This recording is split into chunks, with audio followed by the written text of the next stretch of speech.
శ్రీ గురుభ్యో నమః. జై శ్రీరామ్. సత్సంగ పరివారానికి సాదర ఆహ్వానం.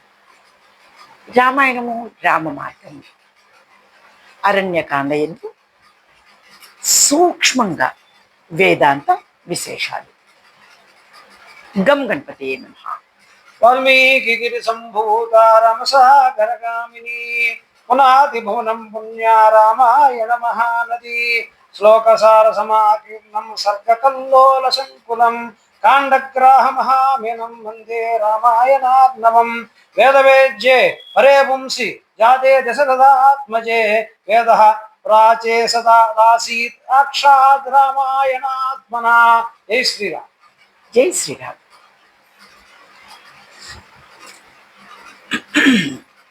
సీతారామ లక్ష్మణులు దండకారణ్యమునందు ప్రవేశించారు. ఈ దండకారణ్యము ప్రదేశము ఒకప్పుడు ఇక్ష్వాకు మహారాజు పరిపాలించిన సామ్రాజ్యము, లక్ష్మీ నివాస స్థానము అయి ఉన్నది. ఇప్పుడు మహారణ్యమైంది. సూర్యవంశమునకు మనువు మొదటివాడు. ఆ మనువు వలన ఉత్పన్నమైన వాడు ఇక్ష్వాకుడు. ఈ ఇక్ష్వాకునికి 100 మంది పుత్రులు, 100 పుత్రులు. ఈ పుత్రులలో చివరివాడు దండుడు. ఆ దండకుని చేతికందిన సామ్రాజ్య ప్రదేశమే నేడు అరణ్యమైనది. ఈ దండకుడు చిన్నప్పుడు చేసిన దుండగములు చూసి ఇక్ష్వాకుడు ఇతనికి దండుడు అని పేరు పెట్టాడు. దండుడు ఈ ప్రదేశం పాలించుచుండగా శుక్రాచార్యులు వారు ఇతనికి పురోహితుడు. అరజ అను కుమార్తె శుక్రాచార్యుల వారికి పుత్రిక అయి ఉన్నది. దండుడు శుక్రాచార్యుని కుమార్తె అయిన అరజను బలాత్కరించింది. ఇది తెలుసుకుని శుక్రాచార్యుల వారు నేటి నుండి 7వ రోజు ఈ సామ్రాజ్యము మట్టి వానతో నాశనమైపోవును అని శపించారు. మహర్షుల శిక్షాదండములు వారి వాగ్వ్రజములు. శుక్రాచార్యుడు ఇతర మహర్షులందరూ ఆ ప్రదేశము వీడి వెడలిపోయినారు. శుక్రాచార్యుడు తన కుమార్తె అయిన అరజను ఓ సరస్సు గల ప్రదేశం నందు ఉంచి తపస్సు చేసుకొనుము అని చెప్పి వెడలిపోయాడు. దైవికములై వచ్చు పాప ప్రారబ్ధములను క్షయింపచేయునది తపస్సు మాత్రమే. భారతీయ శాస్త్రములు నిత్య నైమిత్తిక ప్రాయశ్చిత కర్మలను, వాటిని మానవ జీవితమును పవిత్రముగా ఉంచుటకు విధించినవి. దండుడి సామ్రాజ్య లక్ష్మికి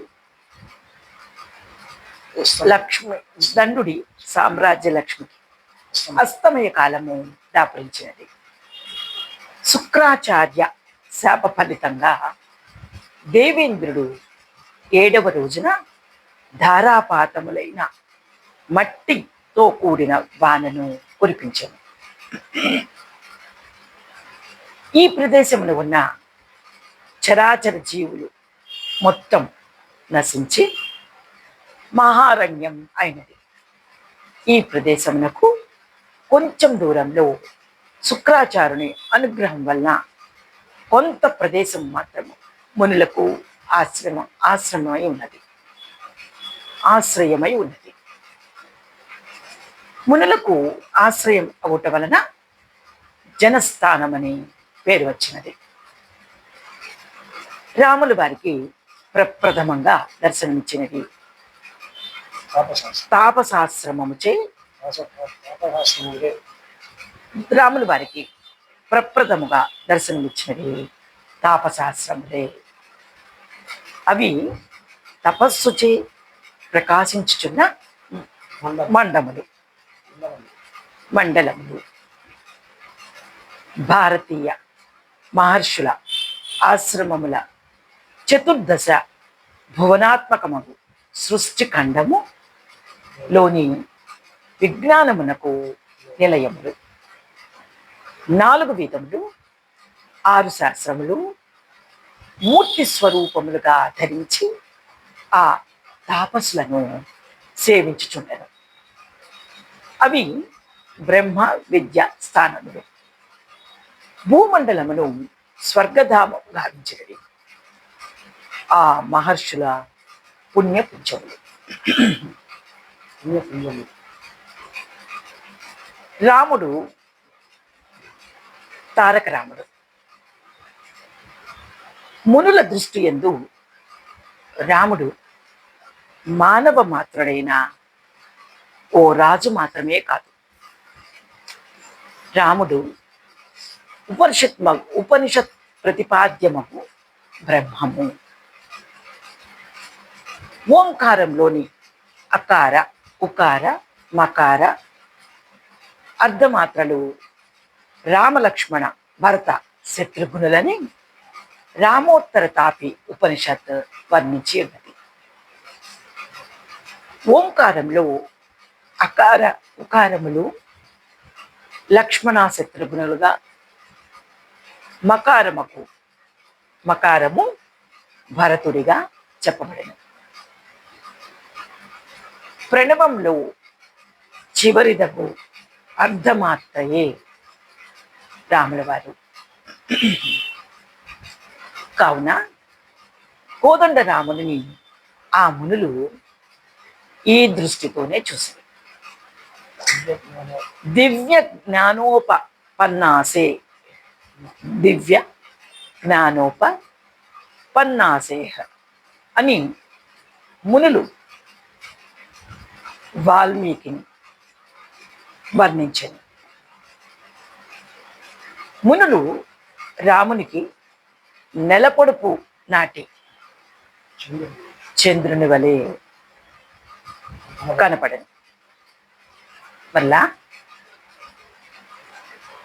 కోదండ రాముని ఆ మునులు దివ్య జ్ఞానోపన్నాసేహ అని మునుల దృష్టులను వాల్మీకి వారు వర్ణించారు. మునులు రాముని నెలపొడుపు నాటి చంద్రుని వలె కనపడను. తే తం సోమ విమోద్యంతం అని రాములు వారు ఇప్పుడు ఉదయ చంద్రుడు కాగా తరువాత ఆ మహర్షులకు రాములు వారు షోడశ కళాత్మిక పూర్ణచంద్రులు కాగలరు. భగవతత్వం 2 విధములు. ఒకటి సగుణము, 2 నిర్గుణము. ప్రస్తుతం రామబ్రహ్మం సగుణం. కోదండం ధరించిన సౌభాగ్య గరిమను రాములు వారు మునులకు దర్శనమిచ్చారు. తన సంకల్పంచే నిర్గుణ పరబ్రహ్మము కల్పించుకున్న రూపము.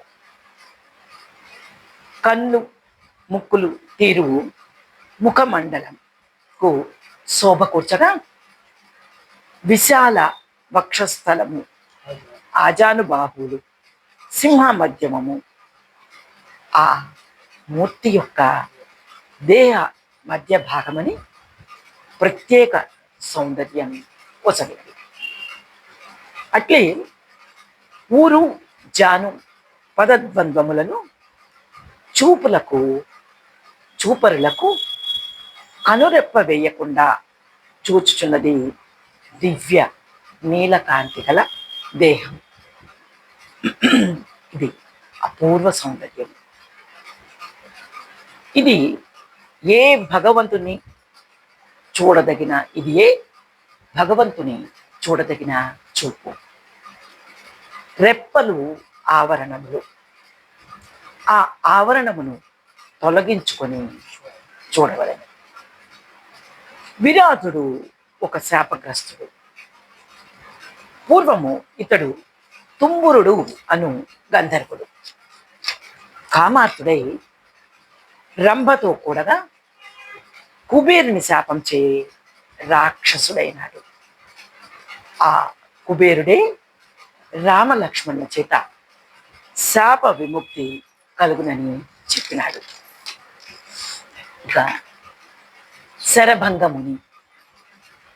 ఈ ముని చాలా వృద్ధుడు.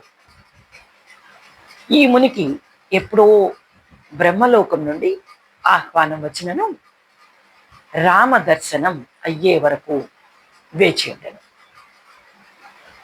రాములు వారిని 2 గడియలు అనగా 48 నిమిషములు దర్శించి ఆతిథ్యం ఇచ్చి సుతీక్ష్ణాశ్రమమునకు వెళ్ళుమని చెప్పి చితి పేర్చుకుని చితి ఎందు కూర్చుని తన నుండి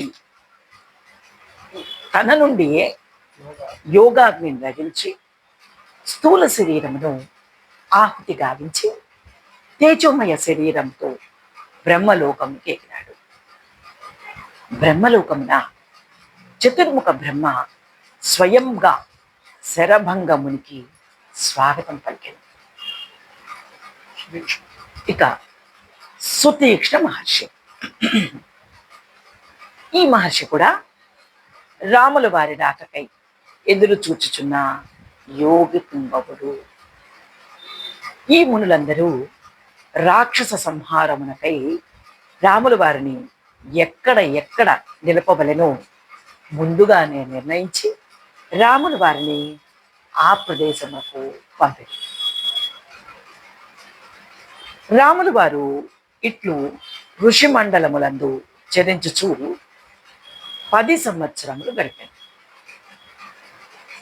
రాములు వారి యొక్క పంచవటి క్షేత్ర ప్రవేశముతోనే మహారాక్షస వధ కథ ఘట్టమునకు మొదలు. సీతారామ లక్ష్మణులు గోదావరి నదికి స్నానమునకు వెళ్ళి రాముడు రుద్రుడు కాగా సీతాదేవి పార్వతీదేవి అలా కనపడను. రాముడు రుద్రుడు కాగా సీతాదేవి పార్వతీ వలె కనపడను. లక్ష్మణుడు సాక్షాత్తు నందీశ్వరుడు. గోదావరి నదీ తీరం నుండి మీరు పర్ణశాలకు చేరను.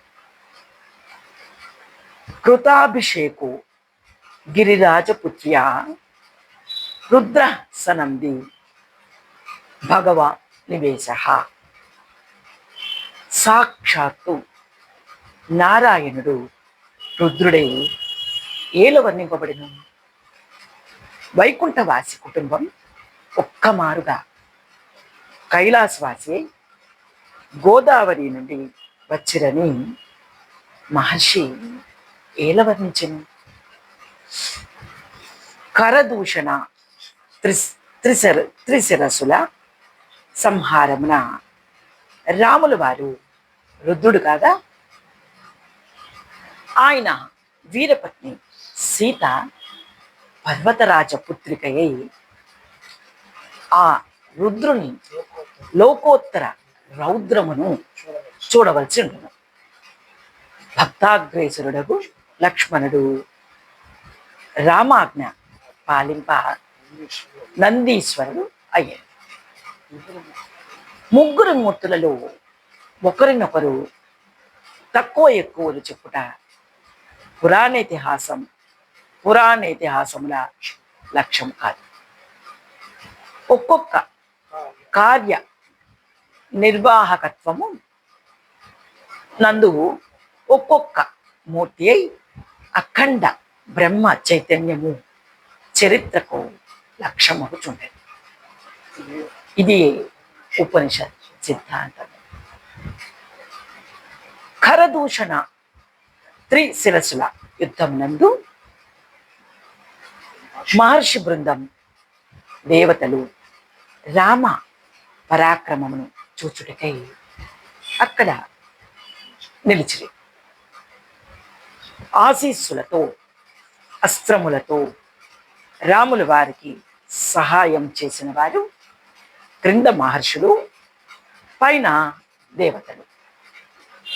క్రింద మహర్షులు, పైన దేవతలు ముక్త కంఠంతో రాముల వారిని స్వస్తి గోబ్రాహ్మణేభ్యోస్తు లోకానాం ఏభి సంగతాః జయతాం రాఘవ యుద్ధే పౌలస్యాన్ రజనీచరాన్ చక్రహస్తో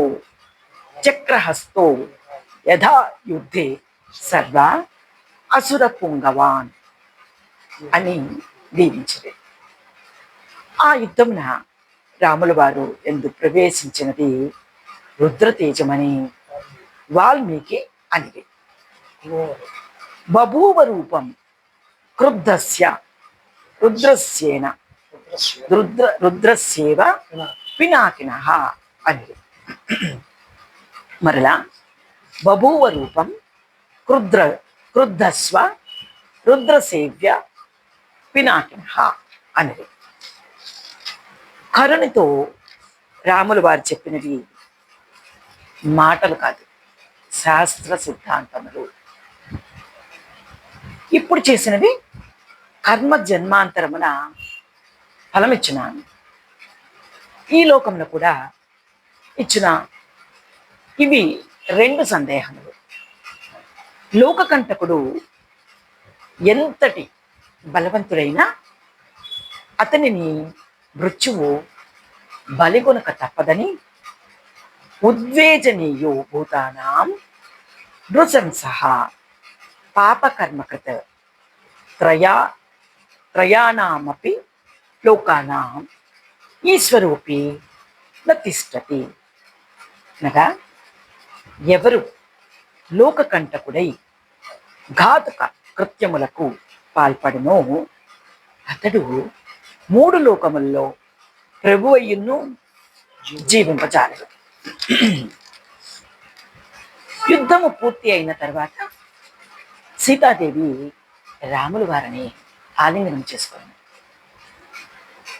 తన వక్షస్థలములో రాముల వారి దేహంపై యుద్ధం నందు కలిగిన దెబ్బలకు ఉపశమనం కల్పించింది. ఇది శృంగారమా? కాదు. శృంగారము పచ్చి శృంగారము, పరిపక్వ శృంగారం అని రెండు విధములు. పచ్చి శృంగారం మోహంలోనిది. మోహముచే అనుభవించు శృంగారం దుఃఖము నుంచుచుండగా, పరిపక్వ ప్రేమ జన్మరాహిత్యమునకు తావు కలుగును. సీతారాములు ప్రేమమూర్తులు, పార్వతీ పరమేశ్వరుడు ప్రేమమూర్తులు. సీతారాముల ప్రేమ, అలాగే పార్వతి రాధాకృష్ణులు ప్రేమమూర్తులు. కామేశ్వరుల వలె సీతారాములు కూడా ప్రేమమూర్తులే. పరిపూర్ణానందము వసుకున్నది ప్రేమ, క్షణికానందం వసుకున్నది మరియు దుఃఖం ఇచ్చినది మోహం. ప్రేమమూర్తుల శృంగారము అఖండము. ఆ శృంగారమునకు ఖండత్వం లేదు. పూర్ణానుస్వారము విసర్గలైనట్లు, అనగా అరసున్నాలైనట్లు పరిపూర్ణ శృంగారము లేక పరిపూర్ణ ప్రేమ రెండు ఉపాధులైనది.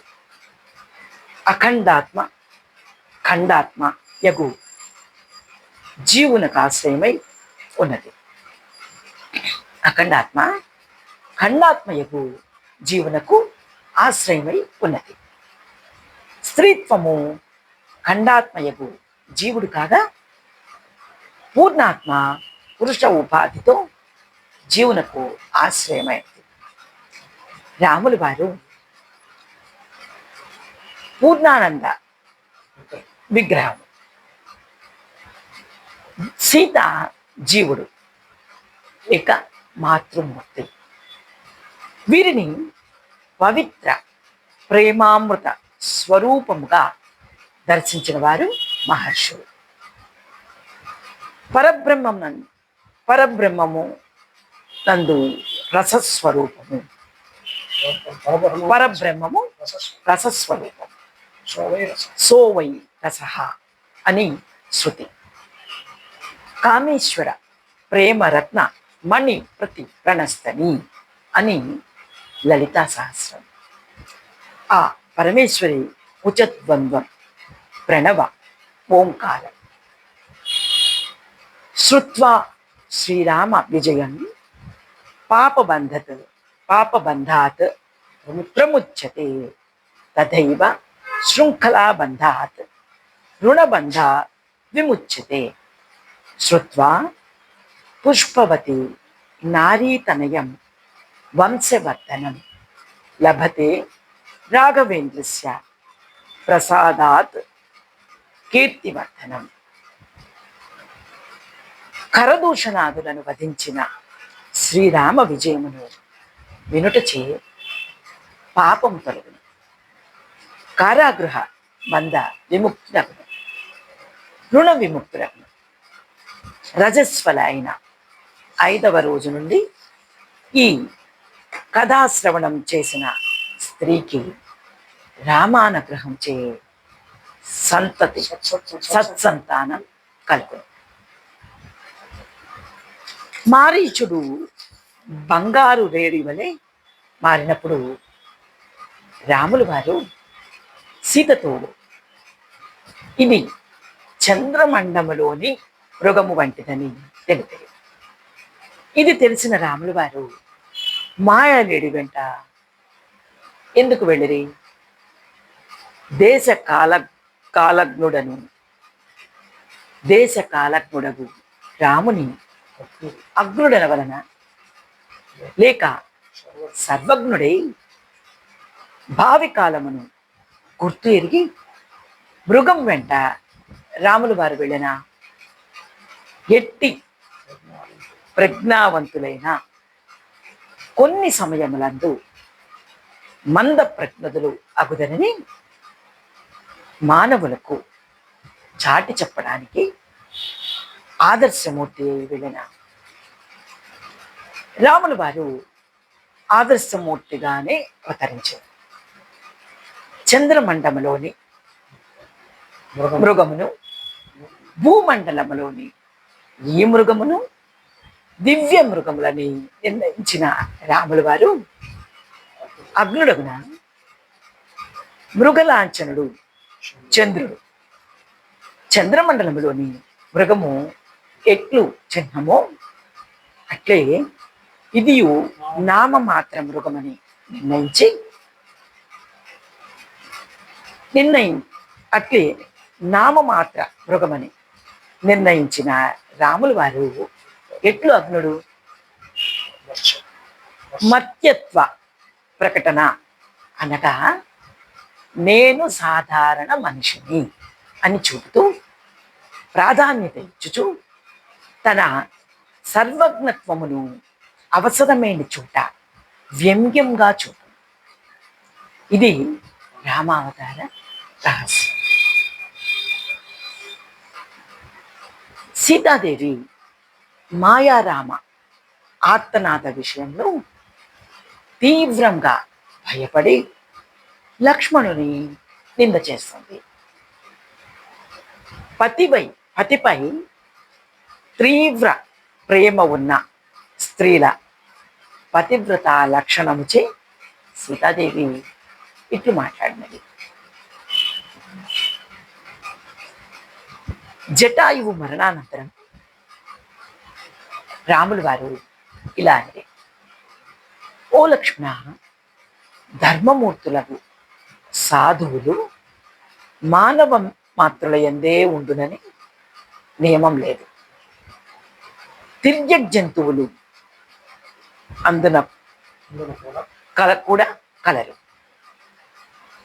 అనుట తిర్యక్ జంతువులందు కూడా కలరు అనుటకు ఈ పక్షిరాజే సాక్ష్యం. రాములు వారు జటాయువుకు మంత్రపూతమకు దహన సంస్కారము కావించను. రాములు వారి చేతి మీదుగా తండ్రి అయిన దశరథ మహారాజుకు అంత్యేష్టి జరిగి ఉండలేదు. అరణ్యముందున్న ఈ పక్షికి మాత్రము ఈ అదృష్టం దక్కింది.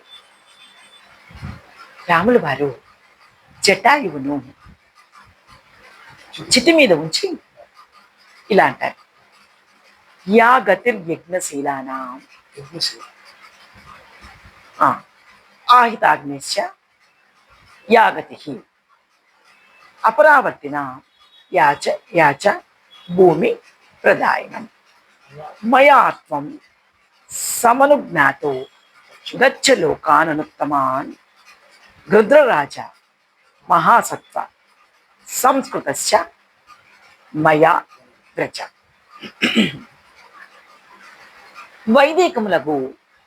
వైదికములకు యజ్ఞములు చేసిన వారు ఏ పుణ్యలోకాలకు ఏగుదిరో యుద్ధరంగం నుండి వెనుచూపక మరణం పొందిన వీరులు వీరస్వర్గములను ఎలా అయితే అలంకరింతురో, భూదానము సంగిన దాత ఏ పుణ్యములకు ఏగుదురో ఆ లోకములకు నా ఆజ్ఞచే నీవు వెళ్ళుమని రాములు వారు పలికి. కబద్ధుడు ఇతను సుందర విగ్రహుడు. స్థూల శిరుడను ఋషిని అవమానపరిచి వికృత రూపుడైనాడు. దేవేంద్రుడు యొక్క వజ్రాయుధంచే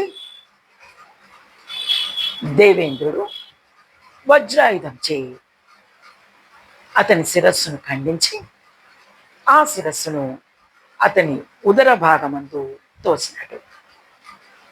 ఇంద్రుని అనుగ్రహించి పొట్ట భాగమందున్న ముఖము నుండి ఆహారము తీసుకొంచుండెను.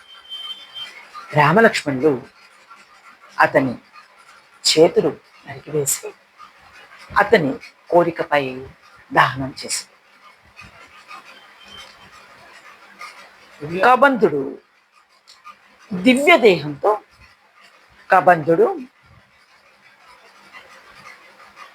రామ ఋష్యమూకమునకు వెళ్ళి సుగ్రీవునితో స్నేహం చేయము అని చెప్పి, మరియు మతంగ మహర్షి వారి ఆశ్రమం నందు శబరి నీకోసం వేచి ఉన్నది, ఆమెను కలిసి ఆమె ఆతిథ్యం స్వీకరింపమని చెప్పి,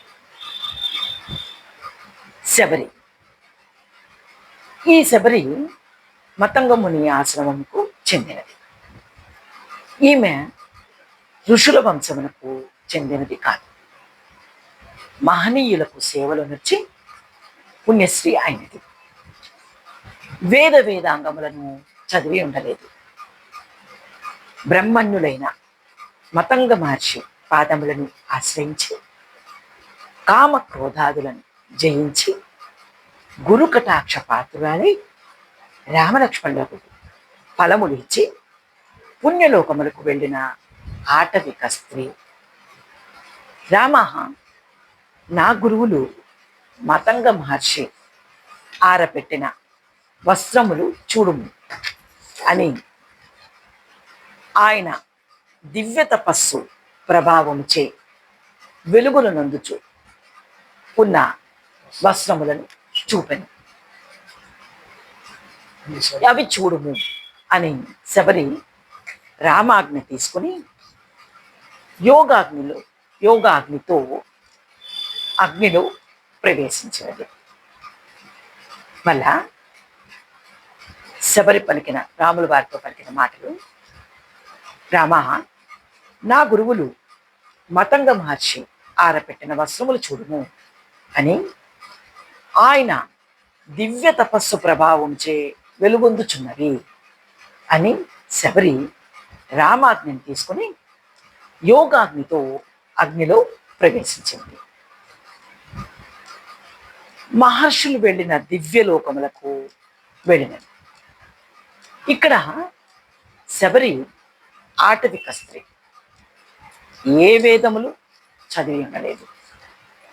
కేవలం గురు కటాక్షం మరియు గురుసేవ మరియు గురువు మాటపై సడలిపోని విశ్వాసంతో రామ రాకకై ఎదురు చూస్తూ అనేక సంవత్సరములు గడిపింది. యజ్ఞయాగాదులు చేసి అంతిమమున దివ్యలోకాలకు వెళ్ళిన మహర్షుల వద్దకే శబరి కూడా వెళ్ళింది. దీనిని బట్టి దేవుడు ఒక పక్షము వాడు కాదు అనే వాదన, దీనిని బట్టి దేవుడు ఒక పక్షమే వాడే అనే వాదన వీగిపోయింది కదా. దేవునికి పరిపూర్ణ శరణాగతే ముఖ్యం, వర్ణములు ముఖ్యం కాదు. చివరిగా శ్రీరామచంద్రునికి సీతాదేవితో జరిగిన వివాహము శృంగారం. మందర శూర్పణఖ ఘట్టములందు హాస్యము. ఇష్టము వీడుట అనిష్టము పొందుట అను స్వరూపముగా గల రాజ్య భ్రష్టత దండకారణ్యములకు ఏగుట కరుణం.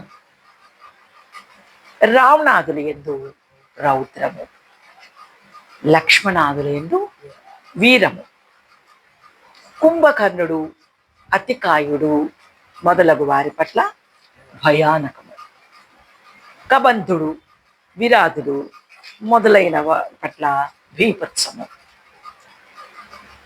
రావణ ఇంద్రజిత్తుల యుద్ధమందు కరదూషణ రాక్షసులను నాశనం చేయటందు అద్భుతం. శబరి విభీషణుడు జటాయువు మొదలగు భక్తులందు శాంతరసం. ఇలా రామాయణము నవరసములై కవులందరికీ ముఖ్యమై కూడుకున్న భక్తి మోక్ష కావ్యం.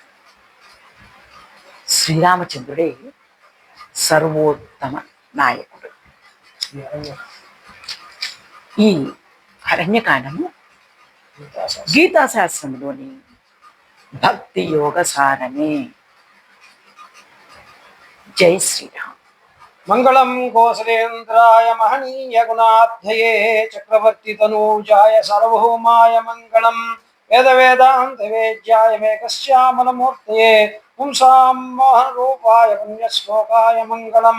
విశ్వామిత్రాతరంగాయ మిథిలానగరీపతే భాగ్యానాం పరిపాలాయ భవ్యరూపాయ మంగళం. పితృభక్తాయ సతతం భాతృభిः సహ సీతయా నందితాఖిల లోకాయ రామభద్రాయ మంగళం. చక్రసాకేతవాసాయ చిత్రకూట విహారిణే సేవ్యాయ సర్వయమినాం ధీరోదారాయ మంగళం. సౌమిత్రిణా చ జానక్యా చాపబాణాసిధారిణే సంసేవ్యాయ సదా భక్ష్యా స్వామినేమ మంగళం. దండకారణ్యవాసా ఖండితామరశత్రవే రుద్రరాజాయ భక్తా ముక్తిదాయ సుమంగళం. సాదరం శబరీ దత్త ఫలమూలాభిలాషినే సౌలభ్య పరిపూర్ణాయ సత్వోద్రిక్తాయ మంగళం. ఓం యదక్షరపద్భ్రష్టం మాత్రాహీనం యద్భవేత్ తత్సర్వం క్షమ్యతాం దేవ నారాయణ నమోస్తే. నమోస్తు రామాయ లక్ష్మణాయ దేవ్యై చ తస్యై జనకాత్మజాయే. నమోస్తు రుద్రేంద్రమానులేభ్యో నమోశ్చంద్రార్కమరుద్గణేభ్యః. యదక్షరపద్భ్రష్టం మాత్రాహీనం యద్భవేత్ తత్సర్వం క్షమ్యతాం దేవ నారాయణ నమోస్తే. కాయేన వాచా మనసేంద్రియైర్వా బుద్ధ్యాత్మనా మాత్ ప్రకృతే స్వభావాత్ కరోమి యజ్జత్సకలం పరస్మై నారాయణాయేతి సమర్పయామి. ఓం జై ఓం. ఓం తత్సద్బ్రహ్మార్పణమస్తు. ఓం తత్సద్బ్రహ్మార్పణమస్తు. జై శ్రీరామ్. జై శ్రీరామ్.